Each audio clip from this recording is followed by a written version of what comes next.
In American society, money is a taboo topic. We're taught at a young age it's improper to talk about it, but we're also bombarded with messages about the power and importance of money in our everyday lives. And by not talking about it, we miss out on the skills and lessons we need to effectively understand and financially plan. That changes today. Welcome to Money Tales.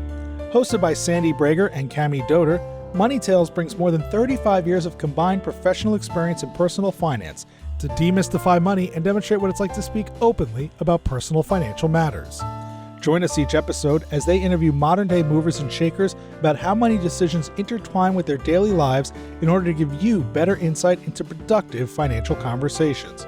Subscribe today and register for our blog Fathom at aspiriant.com/podcasts to increase your money mojo. And now, here's Cami and Sandy. What if a rubber band ball that sold for 25 cents could hold more meaning than any other quarter you've ever seen? Today's Money Tales guest, Annelise Bauer, shares how her family of origins, creative approach to frugality and giving shaped her journey from lawyer to nonprofit CEO. Here are 3 key money topics Annelise hits on in this conversation. First, how her family's annual tradition of voting on charitable donations created a lifelong understanding of purposeful giving. Second, why choosing financial security over passion early in Annelise's career enabled mission-driven work later on. And third, how her approach to charitable giving shifted after she experienced the fundraising side firsthand as a nonprofit leader. Now it's our pleasure to bring you Annelise Bauer's Money Tales. Welcome to the Money Tales podcast. I'm Cami Doder. And I'm Sandy Brager. We are joined today by our special guest, Annelise Bauer. Welcome, Annelise. We're glad you're here. Such a pleasure to be here. Thank you both. Before we allow you to introduce yourself, I want to talk about $300 because I've been thinking about the $300 amount a lot for the last few months. We have some friends who have been helping a family relocate from the Middle East to the U.S. It's a family of 5. They came to the U.S. with $300 in their pocket. As part of the process of relocating this family to the Bay Area where we live, our friends who were spearheading this particular project reached out to a whole network of people in our community and asked for folks to raise their hands and help out. My husband had some time to take the husband of the family out driving one afternoon. They were talking about the experience of the family coming here and of that $300. The reason why I keep fixating on $300 is because I think about all the time that I spend $300 and how I do it often without thinking. It might be a trip to Costco. It might be buying an item of clothing. It might be dinner out with friends. Sandy, it's so easy to spend that. I needed a refresh exercise clothes, and I got nearly close to that. It's inconceivable. And what an incredible family and a community coming around. I'm really excited to hear about that. It's uplifting. It is. And it's a good reminder that philanthropy, because this whole process is being done in a philanthropic means, goes beyond dollars. It's not all about giving dollars to a nonprofit to spread out. It's about using your time, your talent, your network to help other people in some way. And sure, financial contributions might be part of it, but it doesn't have to be. Seeing the community come together for this family has just been amazing as they help the family and everything. My husband was driving with the husband because the husband needed a driver's license so that he could get a job in the United States.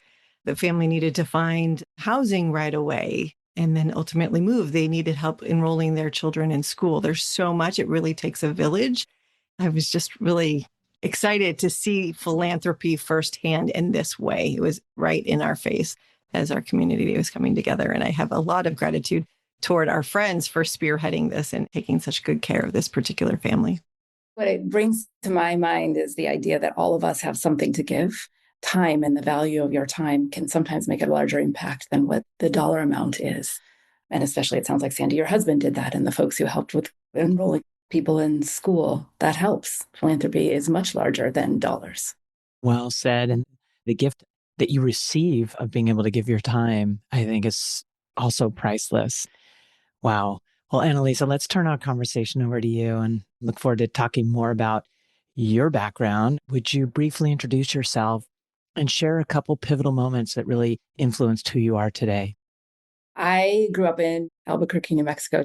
My father is a pediatrician and has been for his entire existence, as far as I know. And my mom is an artist. And it was an interesting household to grow up in, as they believe very much in the power of community. And that certainly shaped my existence.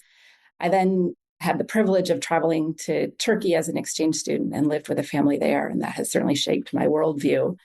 But some moments from my childhood that really shape who I am as it relates to money, because very much what I was thinking about this opportunity to talk with you both was thinking about how my relationship with money was formulated. My moments of who I am are really about that. And one of those moments is a very distinct memory of my family setting up outside of our Volkswagen bus, the one car we had my entire childhood, at the flea market. And we would roll up in dusty New Mexico, and my mom would pull out the collection of things that we were selling as a family. The memory that I have of the rubber band ball that she had created from saving every rubber band from every newspaper that we ever received. And then we sold that for 25 cents. And that 25 cents had more meaning to us than I think any other quarter that I've seen. So that frugality played into my life. That's one moment. And then the other is something that has certainly played in my life in many different ways. And that is that my family never really talked about money, but we did talk about the value of giving back to the community. And my parents would decide on a dollar amount every year in December that they wanted to contribute to nonprofit organizations they believed in. And they involved the entire family. I have one sister. So the four of us would nominate nonprofit organizations that we wanted to support. And then we would have a meeting every December. We would have to advocate for those organizations we wanted to support and why. And everyone had an equal voice in the conversation. And we would all vote at the end of the evening. And the dollar amount that they had decided they were going to be donating to nonprofits would then be divided exactly in the allocation of the way the votes came out after we all had advocated for that. So that intentional bringing together of ways to care about a community with funds has certainly shaped my life, shaped the nonprofit that I started, and shaped my ability to value how much money I have with knowing what enough is. Annalisa, speaking of valuing money, I really got this flavor of who you are when you talked about selling the rubber band ball for a quarter, and that quarter had more value than another quarter. Tell us a little bit more about that. It demonstrated for me how much goes into what somebody earns. For my mom, the very conscious effort of every single morning saving that rubber band, knowing that not only was she going to make money, a quarter out of that, but it was really also a lesson for us on the value of being careful and frugal and saving all the little things to support our family going forward. And it was this collective effort and learning possibility that made that quarter much more significant. And I love that because you're focused on the importance of getting value of what you had and how you were earning money. And then at the end of the year, there was this great formal democratic process around giving money away to the community. And I'm wondering, Annalisa, as you became an adult, how did these early money experiences play into your personal relationship with money? To me, it comes down to two things. One is being frugal and spending money on things you believe in. That combination of the two has played into many aspects of my life. It's interesting, again, in preparing for this wonderful conversation with you too, I talked to my daughter and she said words that absolutely resonate with the way I value money and see my relationship with money. I realize I come from a place of privilege, but not frivolity. And that's what I have taken from my family as well. My dad was a pediatrician. We had enough at all times in our life. And we saved our rubber bands every week or every day, and then we sold them. That wasn't frivolous. We also had one car my entire childhood, the green VW bus that we drove around everywhere and that I was embarrassed to be dropped off in at soccer practice. We had that one car. We did not have a TV until I was 14. We saved every ribbon on every package and we folded tissue paper and we washed out plastic bags. And my parents were very careful to spend money on two things, really. We spent money on education and travel. And I really can't think of better ways to spend money. So thinking carefully about where you're frugal and then what you value and where you do spend money. And we had the privilege to be able to make choices like that. Those choices have certainly impacted my life and my trajectory. Some people who grow up in that manner of being taught frugality have a hard time later in life spending money, even on the things that they value. And I wonder if that was ever a challenge for you. It hasn't been. Unfortunately, sometimes I wish it was more of a problem. Some of the way that I spend money is reactionary. I will remember traveling with my family and we weren't allowed to buy water. And it was for two reasons. One, we didn't want to use money on a water bottle, but also you could get it for free from the fountain. So why would you spend money on water? And with my children, for example, I wanted to make sure that they had water all the time. So if they said they wanted water, I would buy the water. But that was something that I value. So I think some of it was reactionary. But on the other hand, we are very careful with the money that we have without being overly concerned about it. Our three things, my parents had travel and education. And for us as a family, it's food, travel, and education. In those places, I spend a lot of money. But in other places, with my kids, we would look at the price of everything that we purchase at a grocery store. And we would find the cheapest price per ounce of all of the things and talk about it while we were doing it. We recycle and all of those other things. So it's a little bit of both. Yes, it's hard for me to spend money on some things that I don't value and on other things that I do value, the food, the travel, the education. I'm willing to spend the money because I can see the return on the investment. Have you ever bought something you regretted? Yes, and it tends to be when I'm on a vacation and I think, oh, I really need that thing. And then I take it home and I realize I really didn't need that thing. I was caught up in the moment. And need is such a word. Going back to your $300, Sandy, need in my life is such a privileged word to use. There's so many things and do not need. Well, it is interesting when it comes to spending money, we often get into unconscious traps. We just go throughout our day and we don't really think about it. I love that you and your family have the list of 3 items. And I'm wondering how you came up with those 3 items. Was it a natural occurrence or was it an intentional conversation and agreement among your spouse and your children? It's a little bit of both. I certainly have that historical travel and education piece in the way that I think about things. And my husband and I are lucky to have always had enough. And we deeply trust each other in the way that we choose to spend money. And he has a few things that I wouldn't spend money on, golf, for example. And I have some things that I spend money on, and that's usually food or flowers that I don't know that he would spend money on. And the other two, we've come to know that those are the things that bring our family joy.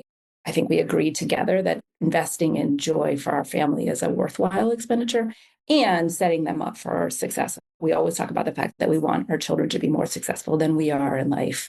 And to me, that's education primarily, and then travel lends sort of the multicultural piece to it. So that's how we landed there without so specifically or democratically, like in my family, choosing those 3 pieces. We all love to eat. That's easy. We cook together all the time.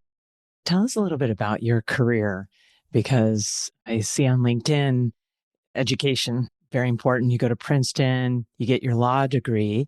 As you were coming out of law school, how did you think about the bills you have to pay and the money you wanted to make? How did you tie that back to your values? My decision even to go to law school was directly related to my comfort level with having enough money.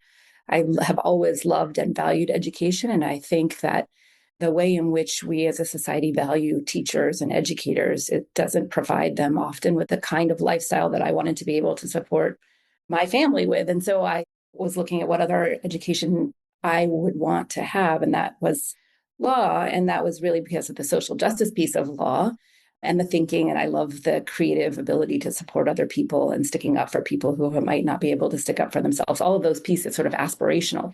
I also knew that being an attorney and always having that label would give me the privilege of being able to have a job pretty much all the time and a job that supported my family. And so I made a choice to become an attorney and to work, as you saw on my LinkedIn, for 21 years as a lawyer, not necessarily feeding my soul, but feeding my family's ability to have the luxury of doing things later in our collective lives that allow us to be more mission driven.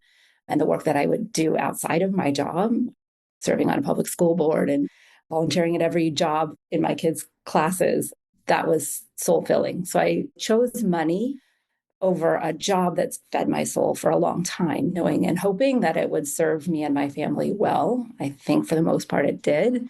And now I have the luxury of working in jobs that fill my soul and give back to communities that I deeply care about. And that was first starting Children for Change, an organization I started with my family that's all about civic engagement. And then now my work at She Can, which is about women's global leadership and being able to support these incredible young women who certainly don't come to the United States with $300. It's much less.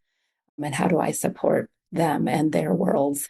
And I have the privilege to be able to do that because of choices I made and my husband made about money earlier in our trajectory.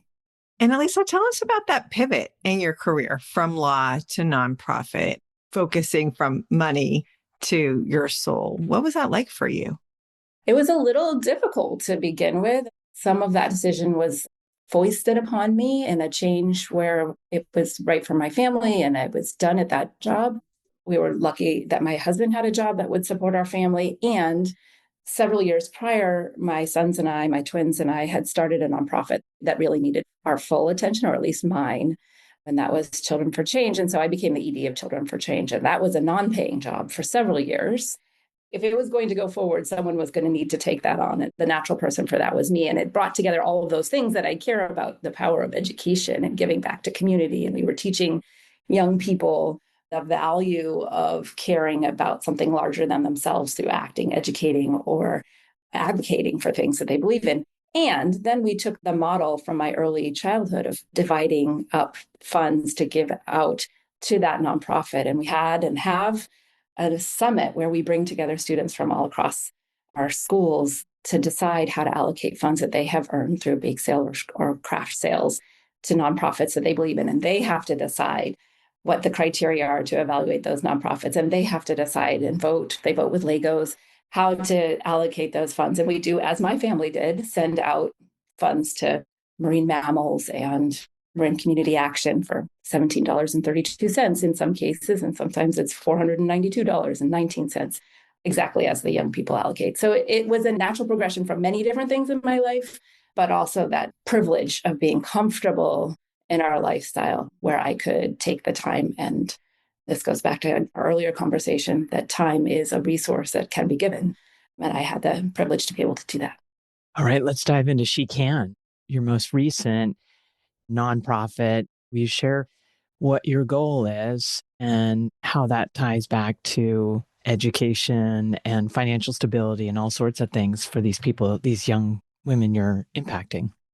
I believe in the limitless power of women and won't stop until I think the world does too. And I think She Can was the right place at the right time. And I've landed in this role and now the CEO, taking over from Barbara Bailenga, the founder, who did a beautiful job of setting up an organization that's designed to amplify local young women's work in country, seeing great potential there in the 3 countries in which we recruit right now, Cambodia, Liberia, and Guatemala, finding young women who would not have otherwise had an opportunity, really elevating them. And we do work in those countries to find women who are deep in the provinces or out on the borders or would otherwise not have a potential to come and earn an education and be mentored and have leadership.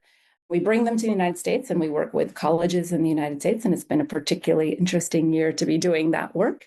We bring them to college here and they come and have a full scholarship that we have negotiated with our colleges. And then we surround each scholar with a team of mentors, 5 mentors who work with them for 5 years over the course of their education and application year. And then what we're investing in now as an organization is the successful landing of those young women back to be change makers back in their home country, because we're trying to build female leadership at home and setting up cohorts in each of those countries. The students, when they go back to their countries, they start the cohorts? That's the intention. The cohorts back in the home countries are really about having women from year over year who have been able to come and benefit from an education in the United States, mentorship, and the leadership training that we offer all 5 years. And then together, when they're back in their, you can call them alumni groups, we call it the She Can Collective. They have this powerful force of sisters that support each other in becoming transformational leaders in different sectors in their countries, whether it's nonprofits or government or in the business world. They have a network. I see a theme throughout everything you touch, Annalisa. There's this legacy building. Take a model that has worked before and repeat and build. That's really thrilling. I'm curious, as CEO of a nonprofit, second nonprofit that you have led, tell us about the money conversations you're having there, because nonprofits rely on financial support in addition to all these other types of supports that we talked about in terms of time, talent, networks. It's a great question, and it's particularly relevant now as the world is struggling with nonprofit donations generally. Nonprofits are not valued in leadership in the way I would say corporate worlds are valued. Some of the work that we've done and in partnership with Barbara Bailenga is really about sustainable funding for an organization like ours. And how do we build that with everyone's involvement, knowing that all of the work that we do requires us to be funded. Everyone who works here has the responsibility to think about money all the time. And how do we share stories that encourage and inspire people to donate and to recognize this nonprofit amongst the many others that are deserving of funding right now? How do we share those stories with the world and with each other to ensure that there's sustainable revenue? We just recently had an entire workshop on how we are all fundraisers, because the money important in order to continue the organization is essential. We all have to recognize that, even though we're all here for the mission, and we're certainly not here for a paycheck, although we like having them. It's an interesting twist to have people have to think carefully about where a salary at a nonprofit comes from and the work that's involved in making that happen. What was the energy and the feelings that were expressed in this meeting where you're talking about where people come in and they've got this passion and purpose, and now you're saying everybody's got to think about money and raising money for the nonprofit? How do people react to that? I want to say that we handled it with tenderness and care. I'll use myself as an example. I don't consider myself a fundraiser. It's not why I do this work. I don't love asking people for money. It's not what I want to be doing with my time. In the way that nonprofits are funded now and for the foreseeable future, in order for any of this work to happen, is an essential piece.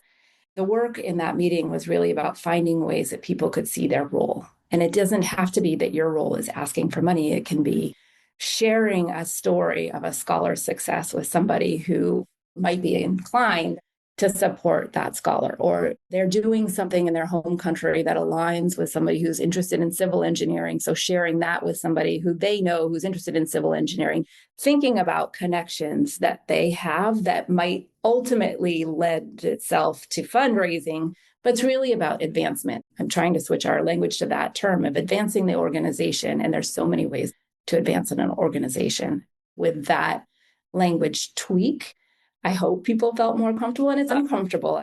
Like a lot of conversations about money, and as you two know better than anyone else, sometimes money conversations are hard. And in a nonprofit, nobody wants to think about that piece of the work, is that we have to constantly be scrabbling for money. That's so important. And the more we do it, the more comfortable you get to realize it's just a variable and it's about achieving the mission. And I love that you're doing this hard work.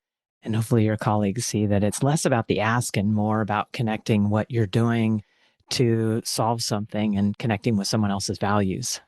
I really do believe this, that people are generous and want to be connected to doing good. And particularly, I think right now, people are looking for ways that they can make an impact. People are looking for ways they can support a family moving from the Middle East. People are looking for ways to do something good in the world. And if you can connect to them in some way, it makes it much easier, and ask them to join you on the good work that I know that our team is doing. It becomes easier. I'm not saying it's easy, because it's not easy for me, but easier. Your comments are making me wonder, what is one of the hardest money conversations you've ever had in your life as you look back so far? I can tell a funny one, and it's around my family, and I'm not sure that they'll appreciate it much. When my husband and I got married, my parents were gracious and kind and agreed to pay for our wedding.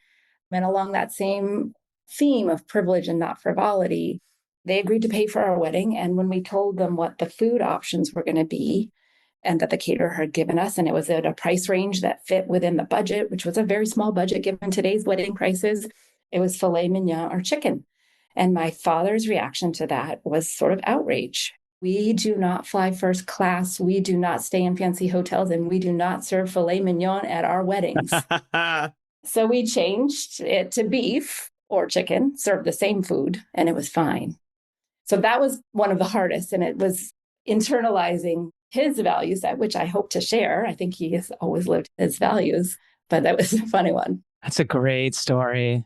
I'm also curious, Annelise, as a person who has been so involved in such great nonprofit work, who's presumably making significant financial contributions to these causes that you care about, I'm wondering how your own approach to making financial contributions to nonprofit organizations has changed as a result of your being on the inside of a nonprofit. The way that my relationship to my own giving and my own decisions around where I spend my philanthropic dollars is a little bit selfish in thinking about how other people who I know and respect might feel if I support what they believe in. And so I tried to get a double benefit in the things that I support. So if I were to know that my friend really believes in and supports Gervais syndrome as an example, I want to support Gervais syndrome, not only because she believes in it, but also because it's something that I believe in. So it has a double benefit of supporting somebody whose belief and the organization itself. As someone who has had friends and people who are important to me do that for me, I can see the value of having both the money and the statement of belief supporting the work that you do. I try to do that. That leads me to wonder about the nice no's. When I think about nice no's, I think about those situations where you're solicited for a gift by a cause that really isn't that meaningful to you. That can be awkward for some people to say no. And I'm wondering if you have any good tips and tricks for our listeners to consider when they need to make a nice no. It's a great thing to sort of have a set of family values, the things that you choose to support, and call upon those and sort of have that list of criteria that you have developed for yourself. And then carefully and kindly explain that to people, that it's not a diminishment of the work that they're doing. Because I have a hard time with no's, and I think anyone in my family would tell you that, I would probably think of some other way that I could support, if that's a gift of time or amplifying a message or advocating for them in some other way that doesn't involve money. I believe that there are many ways to impact change. Absolutely. I feel like there's just all these situations that we all interact with money in and we don't talk about. And that's one. Fundraisers are really great at making you feel excited about what they're doing, sometimes making you feel guilty if you don't want to make the contribution they're asking for. Sticking true to your values is spot on, and to be able to clearly communicate that and look for ways that you can help in different ways than they've asked is always nice too. Annelise, tell us, what is your next money conversation going to be and who's it going to be with? The obvious answer and the truth is that it will be with my kids. You all inspired me to do that already with my daughter. I have 3 kids, and I'm excited to talk to the twin boys about how they remember and think about their values in terms of money. And I remain hopeful that some of those things that I care about are instilled with them. And it'll be interesting to see how they think about it. The conversation with my daughter just before we talked was really wonderful, thinking about how she views our family's theory as privilege, but not frivolity, and recognizing that from a place of privilege, you have the ability to give to others and knowing that you have enough. And I'm hoping that's what I hear from my boys, but I can't wait to hear. What great conversations you've had and are going to have with your children. And we appreciate you sharing so much of it with us on Money Tales. Before we let you go, where's the best place for listeners to find you and your work? www.shecan.global. Wonderful. Thank you again. Incredible. You really brought your mission and your passion and purpose to this conversation. Thank you, Annelise. Really a pleasure to talk with you both. Thank you. Thanks for listening to the Money Tales podcast. If you've enjoyed this episode, share it with someone you think would benefit from listening, and leave us a review on your favorite podcasting platform. Your ratings and reviews help more people find our podcast. If you're inspired to gain clarity and peace of mind about financial matters, don't hesitate to reach out to our team at Aspirient. Go to aspirient.com/start a dialogue. Or you can email Sandy and me at podcasts@aspirient.com. See you next time.